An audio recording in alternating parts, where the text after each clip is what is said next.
ఈరోజు మనం చెప్పుకోబోయే కథ యువరాజు అక్షరాభ్యాసం. వింధ్యగిరి రాజ్యం రాజు సూరసేనుడు గొప్ప ధార్మికుడు. ఎల్లవేళలా ప్రజాక్షేమాన్ని కాంక్షించేవాడు. అందువల్ల కోశాగారంలోని అధిక మొత్తాన్ని వాళ్ల సంక్షేమం కోసం వెచ్చించేవాడు. ఈ కారణం వల్ల ఒకసారి కోశాగారం ఖాళీ అయింది. ప్రజలపై కొత్తగా పన్నుల భారం మోపడం ఇష్టం లేని సూర్యసేనుడు రాజ్యాదాయం పెంచడం ఎలాగా అని ఆలోచించసాగాడు. వింధ్యగిరికి విదర్భ, వైశాలి ఇరుగు పొరుగు రాజ్యాలు.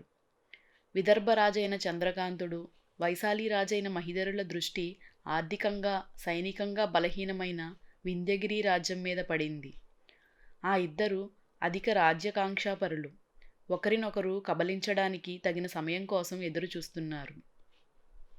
వాళ్ళు ముందు వింధ్యగిరిని ఆక్రమించి ఆ తర్వాత ఒకరి రాజ్యాన్ని మరొకరు కబళించాలనే దురాలోచనతో ఉన్నారు. ఈ సమాచారం గూఢచారుల ద్వారా సూర్యసేనుడి చెవిన పడింది. సూర్యసేనుడు మంచి రాజనీతిజ్ఞుడు కూడా. ఆయన యుద్ధ నివారణ కోసం మార్గం అన్వేషించసాగాడు. అంతలో ఆయనకు ఒక అవకాశం వచ్చింది. సూర్యసేనుడికి జయంతుడు ఒక్కగానొక్క కొడుకు. 4 ఏళ్ల వయసువాడైన జయంతుడికి రాజపురోహితుడు అక్షరాభ్యాసం చేయడానికి శుభముహూర్తం నిర్ణయించాడు. ఆ సందర్భంగా తన మీద శత్రుభావంతో ఉన్న చంద్రకాంతుడు మహీధరులను ఆహ్వానించి మంచు చేసుకోవాలని భావించి వారిద్దరికీ ఆహ్వాన పత్రికలు పంపాడు. ఈ సందర్భాన్ని అవకాశంగా తీసుకుని సూర్యసేనుడితో ఏదో విధంగా కల్పించి యుద్ధానికి సన్నద్ధం కావాలని చంద్రకాంతుడు, మహీధరుడు కుట్ర పన్నారు.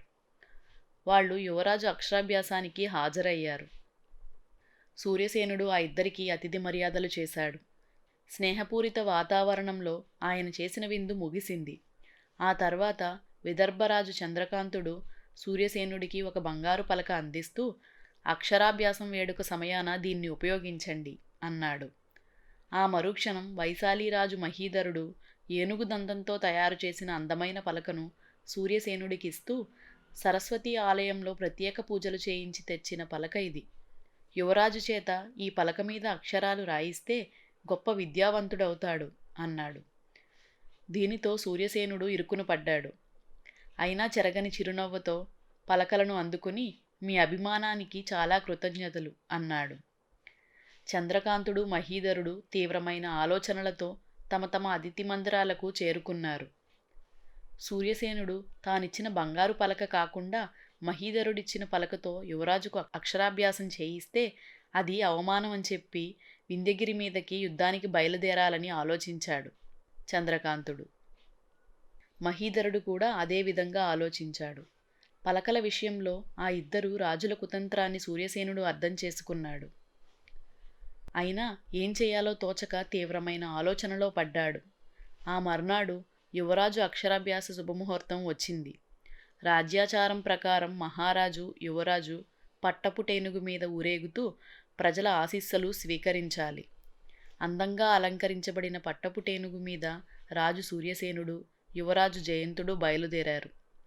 రాజమార్గానికి ఇరువైపులా ప్రజలు బారులు తీరి పుష్పాలు చల్లుతూ యువరాజును ఆశీర్వదించసాగారు. ఊరేగింపుకు ప్రజలు అడ్డం రాకుండా సైనికులు అదుపు చేస్తున్నారు.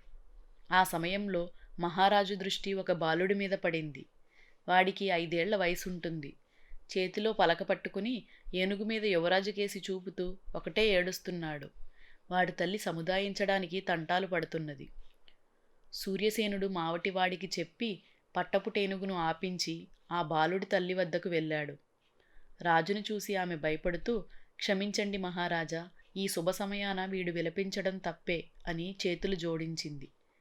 భయపడకు, ఎందుకు ఏడుస్తున్నాడు అని ప్రశ్నించాడు సూర్యసేనుడు. ఏనుగు మీద రాజుగారు, యువరాజుగారు ఎందుకు వస్తున్నారని అడిగాడు. యువరాజుగారికి అక్షరాభ్యాసం అని చెప్పాను. అది వింటూనే తను వాడుతున్న పలక యువరాజుకు ఇస్తానని ఒకటే మారాం చేస్తున్నాడు అని చెప్పింది బాలుడి తల్లి. ఇది విన్న సూర్యసేనుడికి చాలా సంతోషం కలిగింది. అభం శుభం ఎరుగని ఒక పసివాడు ఎంతో ప్రేమతో తన పలకను యువరాజుకు ఇస్తాననడం గొప్ప విషయం. ఆ ప్రేమ కానుకకు సాటి అయిన కానుక మరేముంటుంది అనుకుని ఆప్యాయంగా ఆ బాలుడి చేయి పట్టుకుని, నీ పేరేమిటి అని అడిగాడు.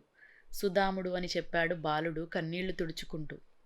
అయితే సుధామ, ఏడుపు మాని నీ ప్రేమ కానుక అయిన పలుకను నవ్వుతూ యువరాజుకు అందించు, అంతా శుభం జరుగుతుంది అన్నాడు సూర్యసేనుడు. సుదాముడు తన పలకను నవ్వుతూ యువరాజుకు అందించాడు. రాజు సుదాముడి తల్లితో మీరు కూడా రాజభవనంలో జరిగే విందుకు రండి అని ఆహ్వానించి వాళ్లను అక్కడికి తీసుకువచ్చే బాధ్యతను సైనికులకు అప్పగించాడు. ఊరేగింపు ముగిసిన తర్వాత రాజభవనంలో యువరాజు అక్షరాభ్యాస వేడుక ప్రారంభమైంది. రాజపురోహితుడు యువరాజు చేత అక్షరాలు దిద్దించడానికి పలక అడిగాడు. చంద్రకాంతుడు, మహీధరుడు రాజు సూర్యసేనుడు తాము ఇచ్చిన పలకల్లో దేన్ని ఇస్తాడా అని ఆతృతగా చూడసాగారు.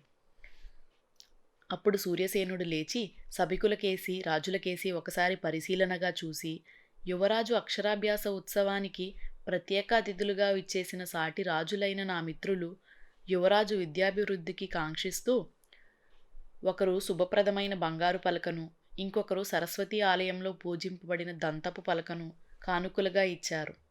వారికి నా హృదయపూర్వక ధన్యవాదాలు. రాజ్యాచారం ప్రకారం ప్రజల ఆశీస్సులు పొందడానికి ఊరేగింపుగా వస్తుండగా యువరాజుకు అక్షరాభ్యాసం అని తెలియగానే సుదాముడు అనే ఒక నిరుపేద బాలుడు తనకున్న ఒక్కగానొక్క పలుకను యువరాజుకు ఇవ్వాలని తల్లి వద్ద పట్టుపట్టాడు. దాన్ని నేనే వెళ్ళి స్వయంగా స్వీకరించాను. ఇప్పుడు ఇక్కడ 3 పలకలు ఉన్నాయి. ప్రజాభీష్టం ప్రకారం నడుచుకోవడమే మన సాంప్రదాయం గనక ఈ 3 పలకలలో ఏ పలుకతో యువరాజు అక్షరాభ్యాసం జరపాలో మీరే సెలవివ్వండి అన్నాడు. రాజులిద్దరూ ఏదో అనబోయేంతలో సభికులందరూ రాజు పేద తారతమ్యం చూడని ధర్మప్రభువులు మహారాజు, కల్లా కపటం తెలియని సుదాముడిచ్చిన పలకతోనే యువరాజు అక్షరాభ్యాసం చేయించగలరు అంటూ హర్షధ్వానాలు చేశారు.